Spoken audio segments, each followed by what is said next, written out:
Hola, buenas tardes. Mucho gusto de recibirlos nuevamente. Gracias por acompañarnos aquí en Lectura Jurídica Electoral, materia penal en el Estado de México.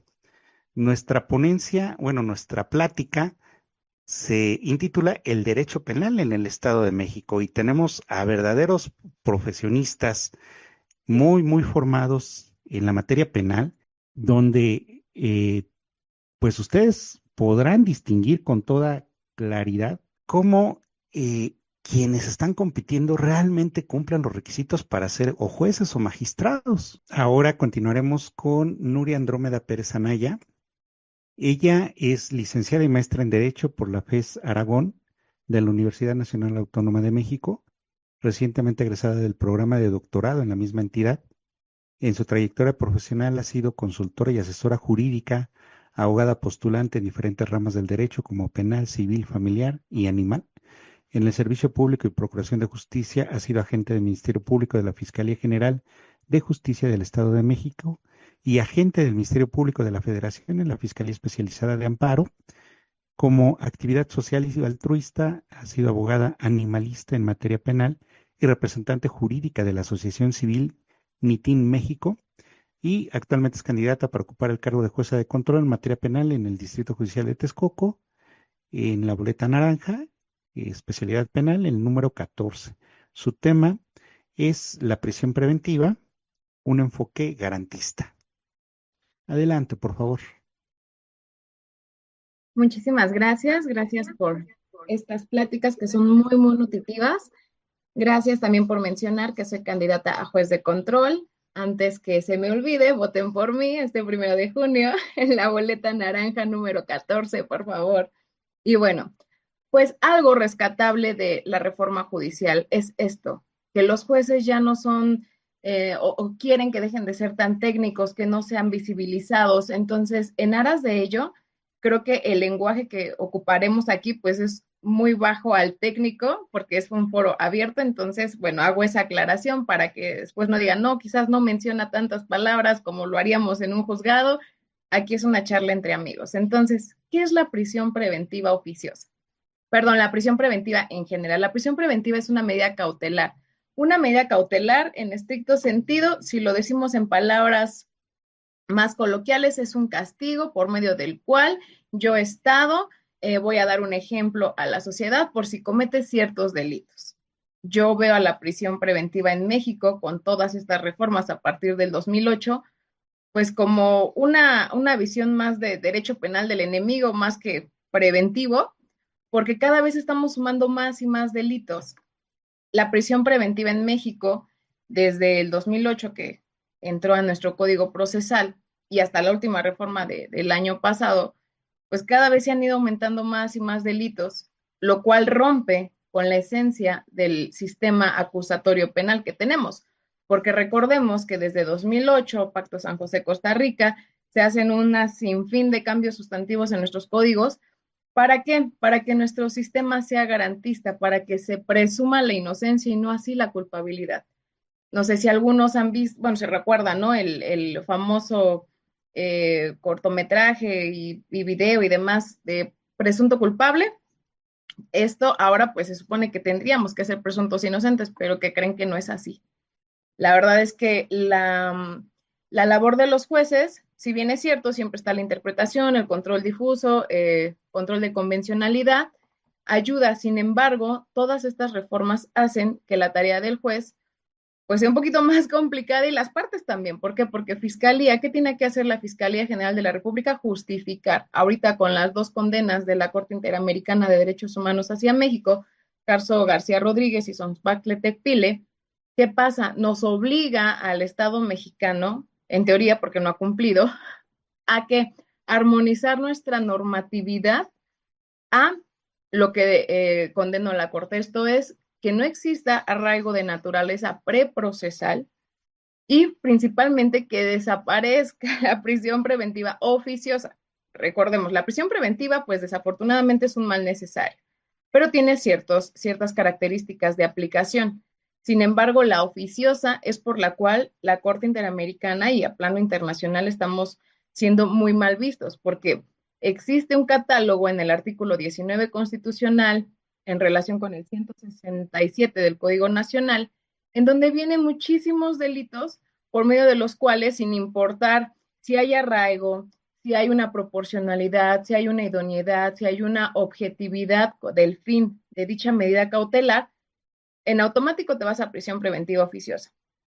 Para la persona, pues, qué mal, ¿verdad? Vas a estar privado de tu libertad. Pero esto también tiene repercusiones si lo vemos desde una escala sistemática. ¿Por qué? Porque también tener a tantas personas presas, lo cual era crítica del 2008 de esta reforma, pues ¿qué va a pasar? Vamos a seguir colapsando el sistema penitenciario. Y lejos de hacer que se cumplan los ejes rectores del sistema penitenciario, lo que vamos a hacer es seguir colapsando el sistema Creo que y no tienes va a algún haber problema reinserción. con el micrófono, Nuria. A ver, ¿ahí me A lo escuchan bien? mejor está, a ver, ahí.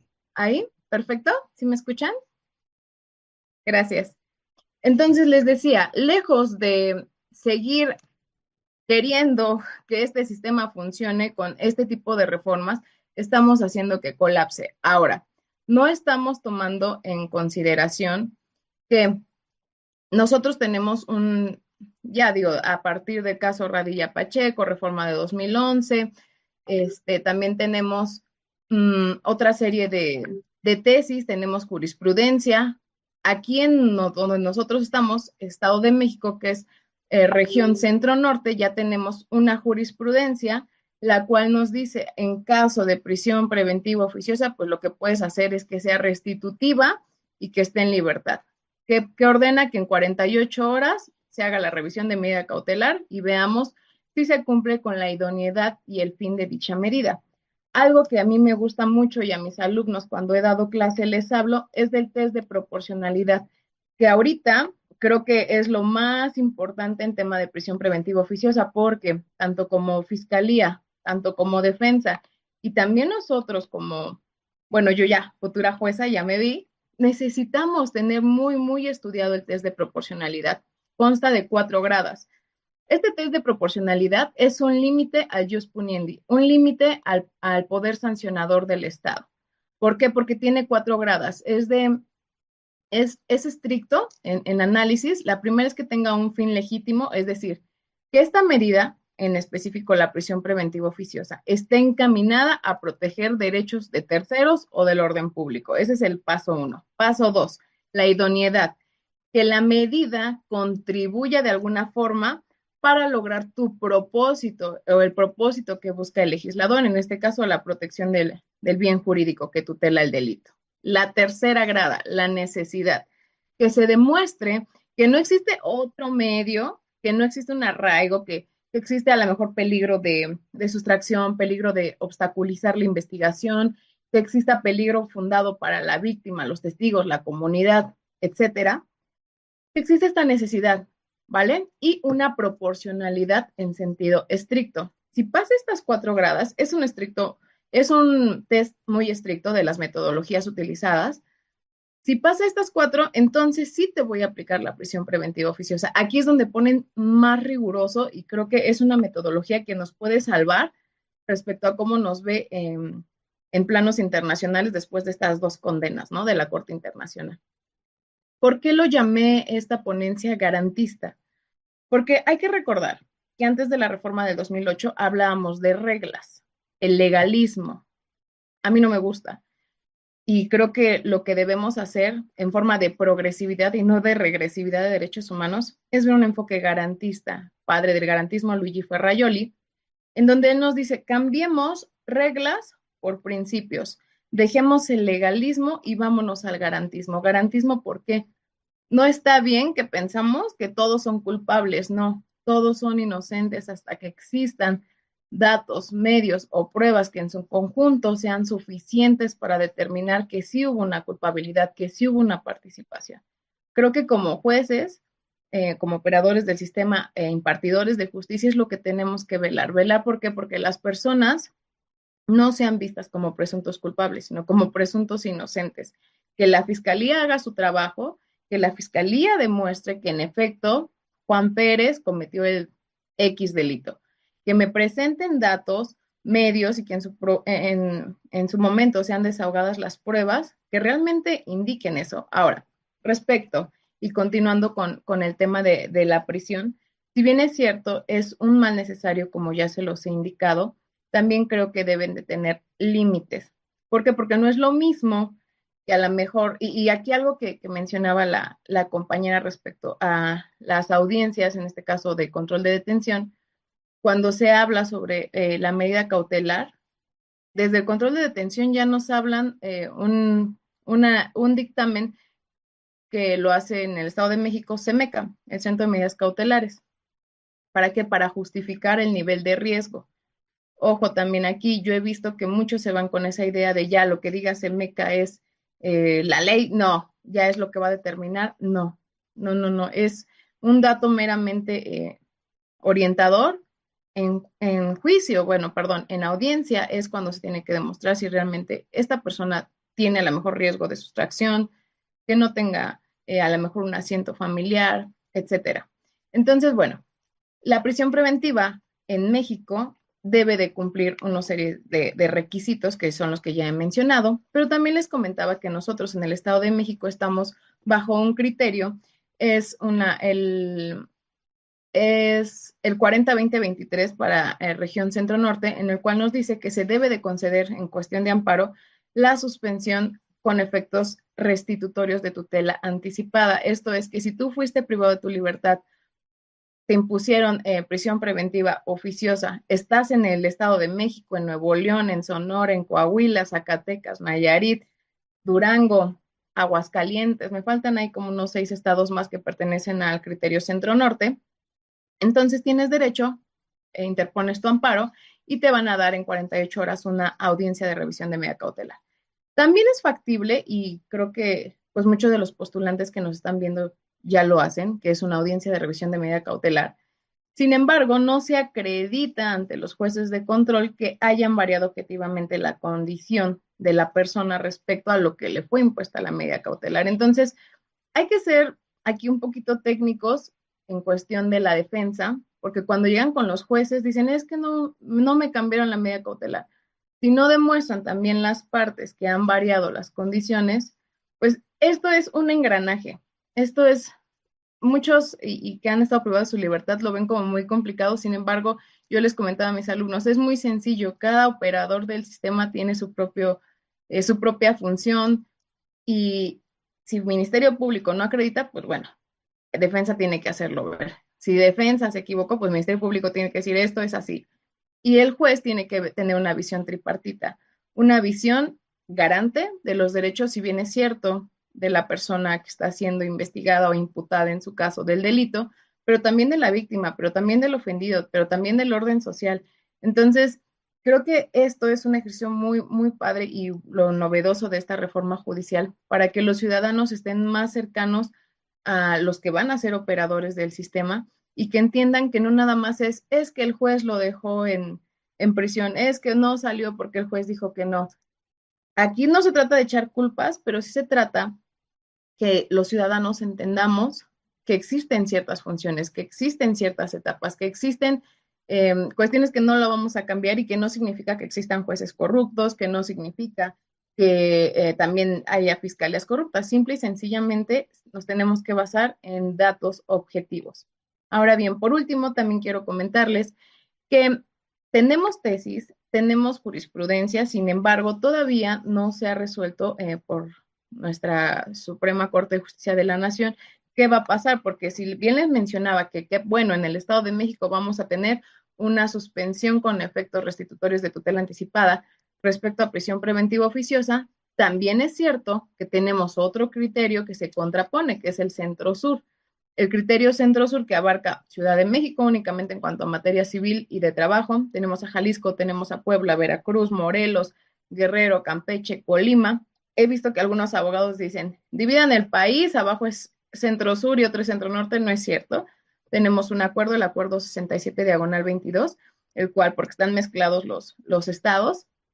Entonces tenemos la jurisprudencia del centro-sur que nos dice no, la suspensión no se tiene que otorgar con efectos restitutorios y la prisión preventiva oficiosa para mí está bien. Entonces, Centro Norte dice que no, Centro Sur dice que sí, nuestra Suprema Corte todavía no decide. Hay criterios orientadores, es decir, tesis, y estas dos jurisprudencias al respecto, pero el trabajo está en los jueces de decidir qué criterio voy a aplicar. Obviamente por demarcación y competencia, si estamos aquí en el Estado de México, vamos a velar porque haya efectos restitutorios. Sin embargo, si estamos en el sur, está bien, está más difícil para las defensas que quieran cambiar de medida cautelar. También prisión preventiva. Tiempo, por favor. Ok, perfecto. Disculpa, la En el segunda siguiente ronda, set. Ok, pues puedes terminar, por favor. perfecto. Es fundamental ahí lo de los principios, los derechos fundamentales. Bien lo recordaste, al gran clásico, donde los poderes quedan subordinados a los derechos fundamentales, ¿no? Esa es finalmente la intención. Y esta reforma, pues bueno, se espera que sea en ese sentido, ¿no? Y como bien comentaba Nuria, que los poderes realmente sirvan a los derechos humanos y no al revés, ¿no? Entonces, bueno, pues ahora le cedería el uso de la palabra a Nuria, precisamente para que nos comentes en una parte final o si deseas concluir tu participación, que estaba muy interesante, pero bueno, por cuestiones del tiempo se nos está alargando, ¿verdad? Te Sí, agradezco. creo que quedó muy claro que es la preventiva. Y después de la intervención de Juan Manuel, pues yo creo que se abre, ¿no? La caja de Pandora. Juan Manuel no la pones muy difícil porque hay muchísimos temas. Evidentemente la ciudadanía está pues día a día luchando contra eso. Se trata de derechos humanos. Todo esto, a ver, ahí me escuchan mejor? Sí, gracias. Como menciona Elizabeth, se trata de derechos humanos.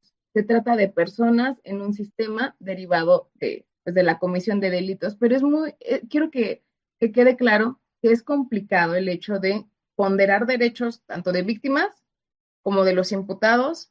Evidentemente alguien siempre va a quedar en descontento, ¿verdad?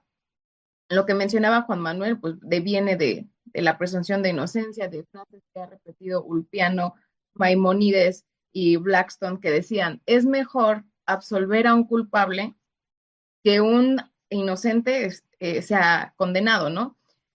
Eso creo que ahí se resume la presunción de inocencia y parte de los principios del sistema acusatorio penal.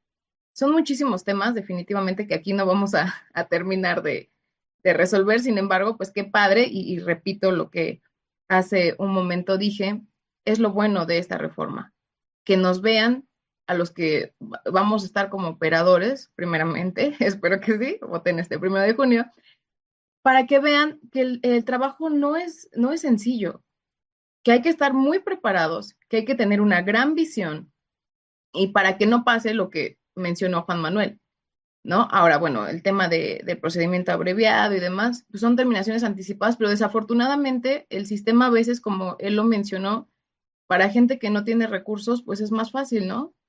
Obtiene un beneficio y ya cuando determinado tiempo puedas, pues un brazalete que también es costoso, o sea, quien vive estos procesos día a día, nos podemos dar cuenta que, pues bueno, el reclusorio es muy caro, los brazaletes también, mucha gente no tiene una buena defensa, el sistema se ve rebasado.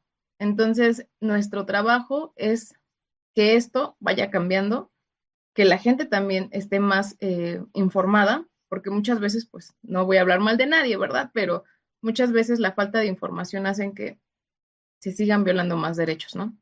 Entonces, también sé que muchos están en contra de la reforma judicial, no sé si a mis compañeros les ha tocado, que estamos compartiendo información y la gente nada más va a decir, es que la reforma, y empiezan a decir un montón de cosas, oye, ni nos conocen, no saben nuestro trabajo y por su enojo respecto a la reforma judicial únicamente critican. Yo debo de decirlo, no estaba de acuerdo, sin embargo ya está. Y si no participamos, esto no va a hacer que cambie. Tenemos que remar nuestro bote de que es México, de nuestro sistema penal. Tenemos que remar y hacerlo, participar, porque es muy fácil criticar. Eso sí quiero que quede claro, es muy fácil criticar, pero más difícil es participar, enfrentar esto. Hace rato antes de entrar en vivo decíamos, es que sí está difícil, está muy difícil y la gente no lo ve. Entonces, yo los invito a que sí voten, a que nos conozcan y que ustedes juzguen por quién quieren votar. En mi caso, boleta naranja, número 14, juez en materia penal.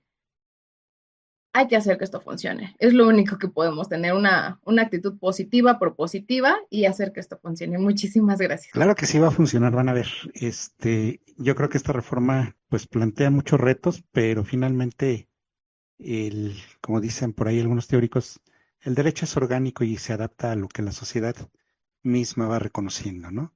Entonces, y ese viejo debate filosófico de la realidad social o la realidad del derecho. Entonces, pues yo creo que en la medida que todos participemos y todos promovamos este tipo de foros o la discusión del derecho entre ciudadanos, pues más fácil va a ser poder llegar a esas reformas que tenemos pendientes, ¿no? Te agradezco muchísimo, Nuria.